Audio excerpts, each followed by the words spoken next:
How to manually subscribe a contact to an email campaign. How to manually subscribe a contact to an email campaign. In this video, you will learn how to do it step by step. You will need an active Systeme.io account, an email campaign setup, a list of contacts. First, navigate to the CRM tab. Click on Contacts. Next, select the contacts you want to subscribe. Check the box next to their email addresses. Then, click More Actions. Select Subscribe to Campaign.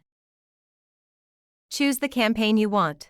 Pick the specific step where contacts should start. Finally, click Subscribe to confirm.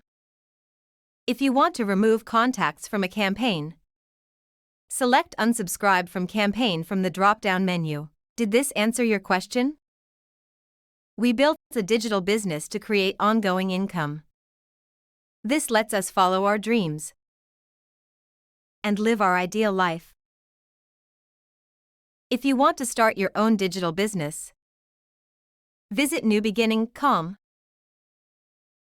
There, you can grab various free resources right now. Remember, these free resources can help you get started easily.